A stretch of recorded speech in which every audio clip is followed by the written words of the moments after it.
Hello जी, राम राम जी। कैसे हैं आप सब लोग? आई होप कि आप सब अच्छे होंगे। तो वेलकम है आप सबका मेरे चैनल पर। तो गाइज़, अभी तो मैं ये कुर्ती बना रही हूँ और आज मैं एक बहन का एक कमेंट है उसके बारे में बात करती हूँ। कुछ मशीन से रिलेटेड है, तो आप लोग वीडियो को स्किप ना करें, ध्यान से देखें। कई चीज़ें आज मैं इसमें आपको ऐसे बताऊँगी जो सिलाई से रिलेटेड है और अपने बुटीक से रिलेटेड है, जो आपके बहुत काम आएंगे। बिना स्किप करे आप वीडियो को देखें। तो एक बेबी का कमेंट था कि दी, जो आपने मशीन ले रखी, क्या वो मैं कमा के ले सकती हूँ? 3,500 मैंने सेविंग कर लिए हैं। 3,500 हैं, 10,000 मैंने सेविंग कर लिए हैं। बताओ मुझे ये अम्ब्रेला मशीन लूँ या आप वाली? मुझे रिप्लाई देना कल की वीडियो में। तो बहन देखो, अगर आपके पास काम ज़्यादा आता है तो आप ये वाली मशीन ले लो, बेस्ट रहेगी। और आपको लगता है कि आपके पास काम कम आता है, मतलब सिर्फ इतना ही है कि रोज़ के एक दो सूट निकलते हैं, तो आप अम्ब्रेला ले लो, वो भी बेस्ट है। ठीक है, ये वाली मशीन अच्छी से ज़्यादा सिलाई आती है तो आप ले लो, क्योंकि इससे आपकी स्पीड भी बढ़ेगी, फिनिशिंग भी आएगी और सारा सब कुछ अच्छे से हो जाएगा। 10,000 आपने सेविंग कर ली है तो आप थोड़ी और सेविंग कर लें, उसके बाद आप ये मशीन ले सकते हो।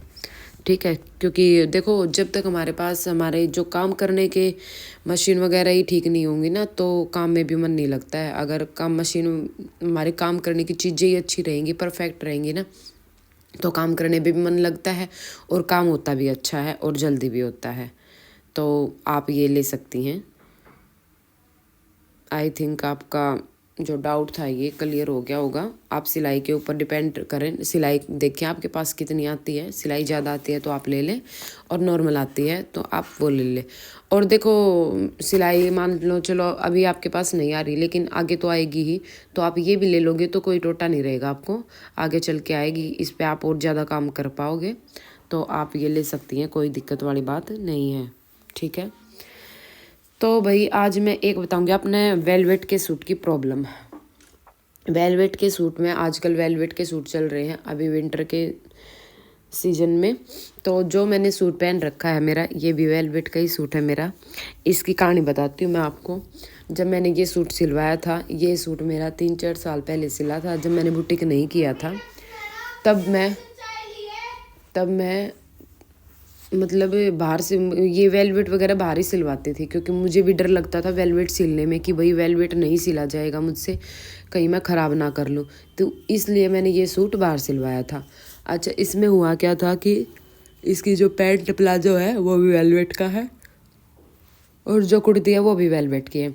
तो इसमें मैंने दोनों में लाइनिंग लगवा दी, कॉटन की लाइनिंग उन्होंने लगा दी, सूट में भी और प्लाजो में भी। जो सूट की लाइनिंग थी, जो हमारे पीछे की साइड से जो सूट था ना, वो नीचे वेलवेट के जो पीछे की साइड से जो लाइनिंग का कपड़ा था ना, वो पीछे वेलवेट पे चिपक रहा था पजामे के ऊपर, जो मेरा प्लाजो उस पे, और इसको चिपक चिपक के ये घूम रहा था। तो क्या हुआ था, कई बार मैं जाके टेलर के सिर रोती कि भैया आपने ये ख़राब सिल दिया है और ये ऐसे घूम रहा है, ऐसे घूम रहा है। इतना गंदा दिखता था पीछे से कि वो बिल्कुल चिपक के बिल्कुल घूमता था वो पूरा। ठीक है, उसके बाद मैं कई बार गई, उनने बेचारे ने, उनको भी समझ नहीं आया कि ये हो क्या रहा है। उनने फिर क्या किया, वो चाक खोल के दोबारा से एक बार ठीक किया, नापा तोली करके, कहीं टेढ़ा ना जा रहा हो, ये ना जा रहा हो। उन्होंने फिर से इस पर काम किया, लेकिन वो फिर भी उन्होंने मेरे को दे दिया करके। फिर मैंने पहना, फिर वही प्रॉब्लम इसकी। मतलब मैं खुद नहीं समझ पाई और वो भी नहीं समझ पाए कि दिक्कत क्या हो रही थी। फिर एक दिन ऐसे ही मैं चलते चलते पीछे देख रही हूँ इसको कि भाई ये हो क्या रहा है। तब मैंने देखा कि वो कपड़ा जो था ना, वो इस पर चिपक रहा है, और मैंने उस कपड़े को हटाया तो ये सीधा नीचे गिर गया सूट। फिर मैंने चली, फिर वो कपड़ा चिपक रहा है, मतलब वो कपड़ा ही इसका असली मतलब वो था कि ये कपड़ा इसको चिपका रहा था। फिर मैंने इसको ना, इसमें जो कपड़ा था ना, अपने जो कमर होती है ना, कमर तक मैंने इसके कपड़े को काट दिया, कमर से थोड़ा सा नीचे तक, यानी कि हिप्स तक, ताकि जो हमारा पीछे चिपक रहा है वो ना चिपके। उसको काटने के बाद फिर मैंने इसको पहना, फिर ये कहीं से भी नहीं चिपका, फिर ये परफेक्ट रहा। मतलब वेलवेट जो होता है अंदर से वो बिल्कुल प्लेन होता है, तो वो नहीं चिपकेगा। और जो वेलवेट बाहर से होता है वो रुएर से वाला होता है, तो वो चिपक रहा था कॉटन के कपड़े पे। तो आप वेलवेट में कॉटन का कपड़ा लगाएं तो ये ध्यान रखें कि आपकी पैंट वेलवेट की ना हो। अगर आपकी पैंट सलवार या वो चीज़ वेलवेट की नहीं है तो आप कॉटन लगा सकते हैं, कोई दिक्कत नहीं है। लेकिन अगर दोनों चीज़ वेलवेट के हैं तो आप वेलवेट के कपड़े में कॉटन ना लगाएं, कॉटन की लाइनिंग ना लगाएं। उसके लिए आप लाइक्रा फ्यूजिंग यूज़ कर सकते हैं। अगर आपको लाइनिंग ही लगानी है, लाइक्रा नहीं लगानी है, तो आप लाइनिंग क्रेप वाली लगाएं ताकि वो चिपके ना, वो नहीं चिपकेगी उससे, आपकी पैंट से, ठीक है। तो ये एक पॉइंट था, मैंने पहले भी बताया है, लेकिन जो नई बहनें जुड़ रही हैं साथ में, हो सकता है उनको ना पता हो, तो इसलिए मैंने दोबारा भी ये बात बताई है। क्योंकि देखो कई बातें ऐसी ही होती है कि मैं पहले भी बता चुकी होती हूँ, लेकिन वो पीछे की वीडियो नहीं देखती हैं। जो नए जुड़ते हैं उनको यही होता है कि कुछ नया हो, कुछ नया हो। तो जो नए जुड़ते हैं ना, उनके लिए ये बातें नई ही होती हैं, ठीक है।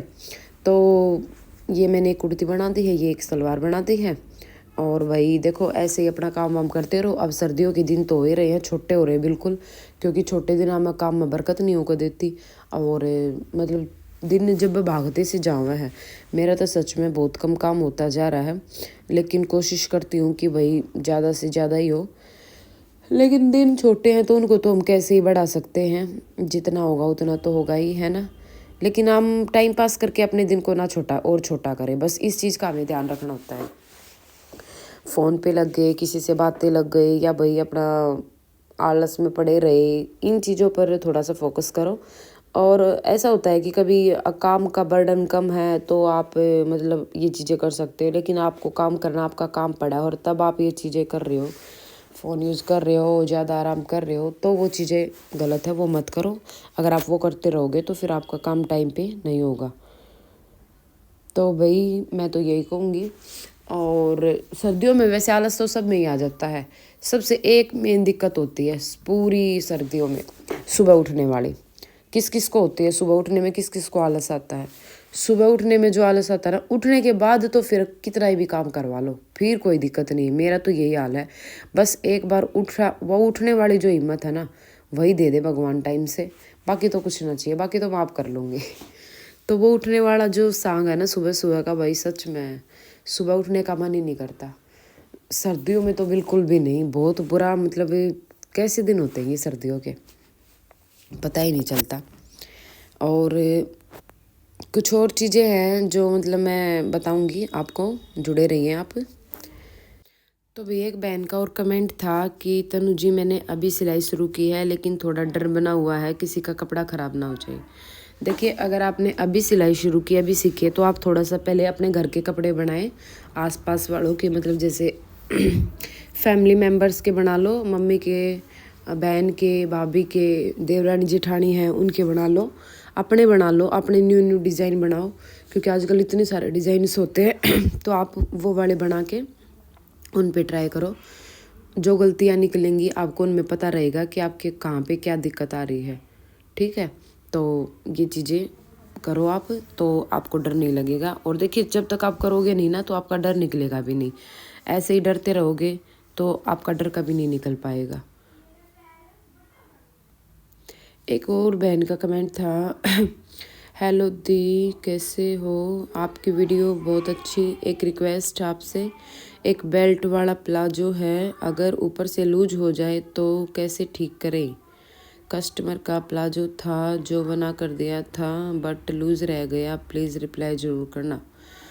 तो देखो बहन, अगर प्लाजो लूज़ रह गया है तो आप उसमें काम करें, या तो देखिए अगर बेल्ट वाला है तो आगे से एक एक प्लेट्स डाल दीजिए, उससे भी हो जाएगा। लेकिन कई कस्टमर क्या होते हैं कि ना इस चीज़ को मतलब वो नहीं करते, क्या बोलते हैं उसको, मेरे दिमाग में नहीं आ रहा, एडजस्टमेंट नहीं करते हैं। लेकिन आप एक काम कर सकते हो, उसमें आपका काम वैसा ही हो जाएगा जैसे अभी किया। थोड़ी सी मेहनत लगेगी, पीछे साइड से आपने जो लॉक किया था जहाँ पे इलास्टिक को, वहाँ से खोलो और इलास्टिक को हटाओ और थोड़ी सी इलास्टिक कट कर दो और वापस से उस इलास्टिक को डाल दो और फिर वापस से आप साइड से उसको लॉक कर दो। ये बेस्ट तरीका रहेगा। इसमें आपको दोबारा से उनको ये बोलने का भी मौका नहीं मिलेगा कि ये क्या कर दिया, क्योंकि अगर आप आगे से प्लेट डालते हो तो ना वो अजीब सा लगता है। वो हम अपने में तो कर सकते हैं, चलो भाई अब ज़्यादा मेहनत नहीं करनी पड़ेगी, हम आगे से प्लेट डाल के इसको कर देते हैं। लेकिन हर कोई इन चीज़ों को नहीं देखता है, नहीं मानता है। कई होते हैं कि मार देते हैं तो वो चला लेते हैं, लेकिन कई नहीं चलाते हैं। तो इससे बेटर यही है कि आप उनको वैसे ही करके दे दो। थोड़ा सा टाइम लगेगा आपका, ज़्यादा नहीं लगेगा। उस इलास्टिक को पीछे से खोल के और साइड से लॉक खोल के उसको कट करके और दोबारा से उस इलास्टिक को आप डाल दो, ठीक है। तो ये बेस्ट रहेगा। तो एक बहन कह रही हैं, दी मेरी हेल्प कर दो। पहले मेरा वॉच टाइम 40 आवर्स हो गया था, बीच में मम्मी का ऑपरेशन हुआ, 20 दिन का कोई वीडियो नहीं डाल पाई, जिसकी वजह से वॉच टाइम कम हो गया। अब वॉच टाइम ज़्यादा नहीं हो रहा है। तो देखो बहन ममता, आपको वॉच टाइम के लिए डेली आप व्लॉग्स डालो। अगर आपको चैनल मोनेटाइज करना है तो व्लॉग से ही होगा। और एक और तरीका है लाइव का। आप लाइव चलाओ, लाइव चलाओगे 1 घंटा 2 घंटा जैसा भी आपके पास टाइम है, 2 बार भी चला सकते हो आप, 3 बार भी चला सकते हो। अगर आधा घंटा टाइम है तो आधा घंटा चला लो। लाइव की कोई लिमिट नहीं है कि हम इतनी एक दिन में कितनी बार चला सकते हैं। जैसे जैसे आपको टाइम मिलता जाए, 2 बार 3 बार तो आप लाइव चला सकते हैं। लाइव से आपका वॉच टाइम कंप्लीट होगा। और वीडियो पे ध्यान रखो, वीडियो डालते रहो, 2-3 शॉर्ट्स डेली डालते रहो, एक डेली का व्लॉग डालते रहो। व्लॉग नहीं डालोगे, खाली शॉर्ट्स डालोगे और लाइव चलाओगे तो उससे आपकी पब्लिक कम जुड़ेगी। उससे क्या होगा कि आपके चैनल पर उनको कुछ मिलेगा नहीं, सिर्फ शॉर्ट्स मिलेंगी, ठीक है। तो लेकिन व्लॉग भी डालने ज़रूरी हैं। व्लॉग भी डालो क्योंकि बहुत सारी पब्लिक व्लॉग देखने वाली भी है, व्लॉग देखना भी पसंद करती है। तो आपका जो भी कंटेंट है आप उसके हिसाब से अपने व्लॉग डालो और अपना चैनल मोनेटाइज करो। और लाइव से कर लो, दोनों चीज़ों से आपका चैनल मोनेटाइज हो जाएगा, ठीक है। क्योंकि हर चीज़ में ना टाइम लगता है। कभी भी मतलब कोई भी काम ये नहीं है कि मतलब वो क्या करे अपने हरियाणा में कि हथेली पे सरसमरी ना होया करे। तो हर चीज़ में टाइम लगता है और टाइम के साथ साथ सारी चीज़ें हो जाती हैं। आपको मेहनत करनी पड़ेगी हर काम पे। अब मेहनत वो चाहे स्टिचिंग में हो, चाहे चैनल पे हो, चाहे कहीं भी हो, आपको मेहनत तो करनी पड़ेगी, ठीक है। अब मैं ये साड़ी में फ़ॉल लगाऊंगी। ये साड़ी है मेरी एक कस्टमर की आई हुई है, तो इसमें मैं फ़ॉल लगाऊंगी। साड़ी में फ़ॉल लगाने का एक बेस्ट तरीका है, देखो बहुत सारे तो हाथ से लगाते हैं दोनों तरफ से, लेकिन जिसमें नीचे कढ़ाई होती है उसमें तो हाथ से ही लगानी पड़ती है, जो मोती वगैरह का काम होता है बॉर्डर पे। लेकिन इस पर ऐसा कुछ नहीं था, तो ये मैं एक सिंगल साइड से लगाती हूँ मशीन से और एक सिंगल साइड से करती हूँ इसकी तुरपाई। तो इसमें क्या फ़ायदा होता है, एक तो जल्दी काम हो जाता है और अच्छी भी लगती है, मतलब जल्दी भी काम हो जाता है। मैंने तो इसमें ऐसे ही लगाई है। एक साइड से मैंने इसमें सिलाई पक्की सिलाई लगा दी नीचे की साइड से, फिर दूसरी साइड से मैंने मोटे बक्खे की बड़ी सिलाई लगा दी, ताकि वो हमारी खिसके ना इधर उधर ना हो।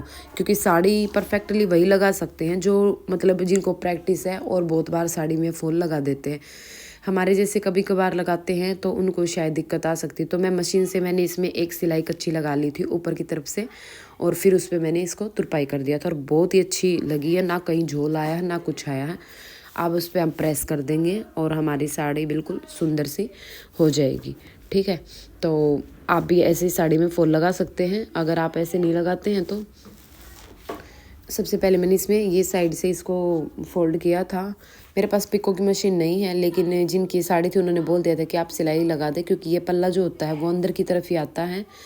कोई दिखता नहीं है, ना पिको दिखती है ना सिलाई दिखती है। तो आप अपने कस्टमर के हिसाब से करवा सकते हैं। अगर उनको पिको ही चाहिए तो आप पिको करवा दो, नहीं तो आप सिलाई भी लगा सकते हैं। तो मैंने इस पर सिलाई लगा के और इस पर फाल लगा दी थी और ये साड़ी अच्छी भी लगी थी। और चलो भाई, आज की वीडियो करती हूँ मैं एंड यहीं पे। आप लोगों के काफ़ी सारे डाउट्स होंगे, कोई सारी चीज़ें आपके काम आने वाली होंगी जो मैंने बताई है। तो मिलते हैं नेक्स्ट वीडियो में कुछ नया टॉपिक लेकर, कुछ नई चीज़ें लेकर। और जिस भी बार ने मेरा चैनल सब्सक्राइब नहीं करा हो तो प्लीज़ चैनल को सब्सक्राइब करना और लाइक कर देना वीडियो तो आप लोग देख लो लेकिन लाइक नहीं करते, प्लीज़ कर दिया करो, कुछ नहीं जाता आपके एक लाइक में, ठीक है। तो चलो भाई, मिलते हैं नेक्स्ट वीडियो में। तब तक के लिए राम राम। लाइक कर दियो, सब्सक्राइब कर दियो और शेयर कर दियो, ठीक है।